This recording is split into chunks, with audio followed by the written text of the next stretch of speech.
Mentionnons maintenant quelques-uns des stratagèmes de Satan afin que nous puissions lui résister et le vaincre devant le Seigneur. Car les armes avec lesquelles nous combattons ne sont pas charnelles, mais elles sont puissantes, par la vertu de Dieu, pour renverser des forteresses. Nous renversons les raisonnements et toute hauteur qui s'élève contre la connaissance de Dieu, et nous amenons toute pensée captive à l'obéissance de Christ. Deuxième épître aux Corinthiens, chapitre 10, versets 4 et 5. Satan entoure l'homme de forteresses pour l'empêcher d'obéir à Christ. Son champ d'action privilégié se trouve dans l'esprit ou la pensée de l'homme. Souvent, l'homme est bombardé de spéculations ou d'imaginations contraires à l'obéissance à Christ. Paul dit que nos armes pour lutter contre elles ne sont pas charnelles. Ces imaginations doivent d'abord être détruites avant que nous puissions amener nos pensées captives à l'obéissance de Christ. La sphère d'opération de Satan se situe dans la vie de la pensée de l'homme. Il injectera une pensée, une imagination, qui semble être la vôtre. Sous cette tromperie, vous l'acceptez et l'utilisez comme si elle était la vôtre, alors qu'en réalité, elle est la sienne. N'oubliez pas que de nombreuses choses dans la vie d'un chrétien commencent par des spéculations ou des imaginations. De nombreux péchés sont d'abord commis dans l'imagination de l'esprit. De nombreux désagréments entre frères et sœurs naissent de ces fantaisies. Puis il y a ces pensées soudaines. Parfois, une pensée traverse l'esprit qu'un certain frère a tort. Beaucoup d'enfants de Dieu ne reconnaissent pas ces pensées comme l'œuvre de Satan.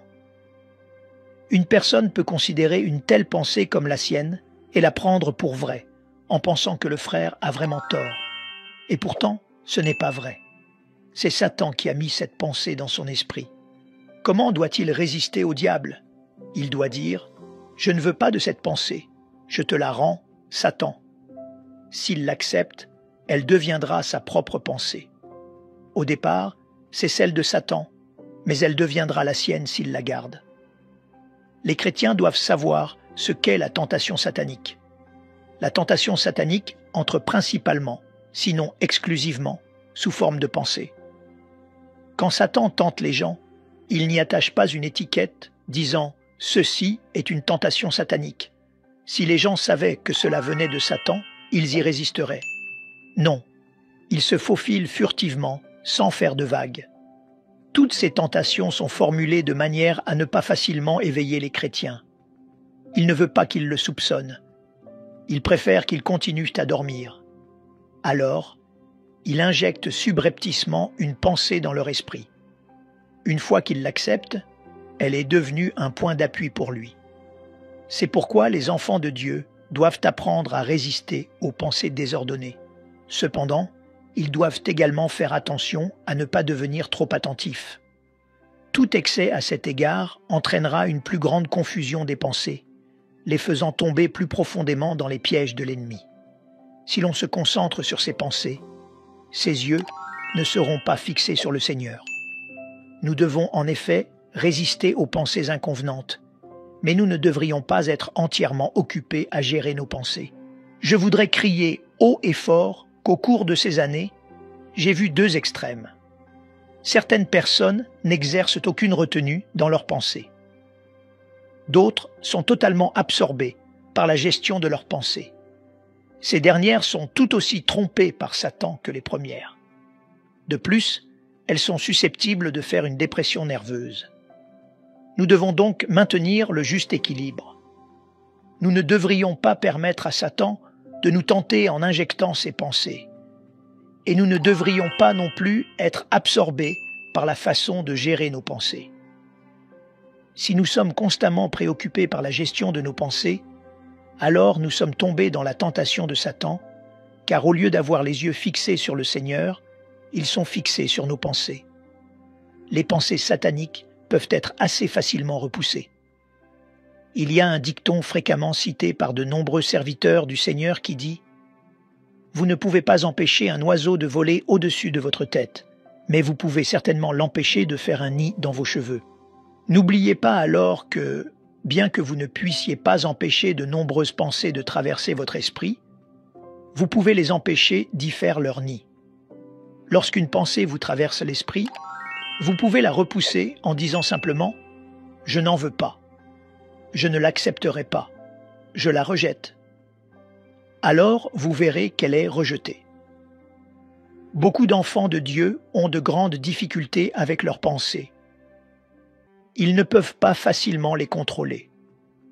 Parmi les nombreuses lettres que j'ai reçues au cours de ces dernières années, la question la plus fréquemment posée est « Comment puis-je contrôler mes pensées ?»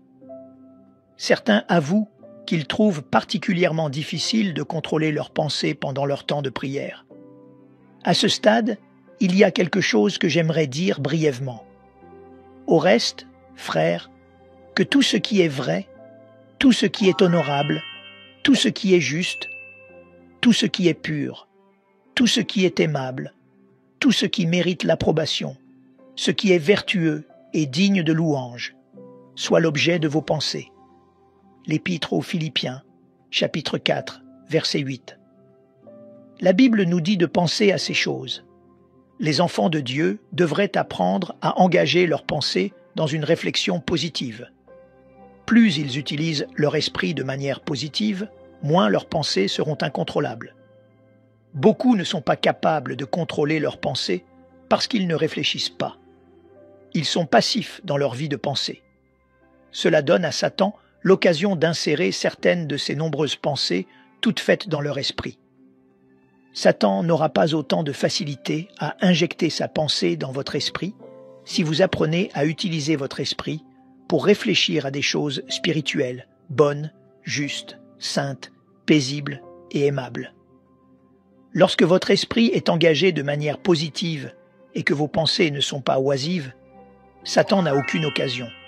Mais si l'esprit d'un chrétien est inoccupé et oisif, alors cet esprit passif est ouvert à l'infiltration satanique. C'est pourquoi les enfants de Dieu doivent exercer leur esprit comme ils exercent leur corps. Cela empêchera l'intrusion de pensées sataniques. Apprenez à reconnaître les pensées impures, divisantes et calomnieuses, puis apprenez à y résister dès qu'elles sont découvertes comme venant de l'ennemi. De nombreuses pensées sont distinctement sataniques et peuvent donc être facilement rejetées. Certaines pensées, cependant, sont assez subtiles et donc pas si faciles à répudier. Néanmoins, nous devons apprendre à leur résister à toutes. Satan n'est ni omniscient ni omniprésent. Il est cependant au courant de nombreuses choses, car par ses esprits mauvais, les anges pécheurs, il a étendu un réseau de renseignements sur toute la terre. Lorsque nous sommes oisifs, Satan introduit facilement dans notre pensée quelque chose qui lui est connu, mais pas à nous.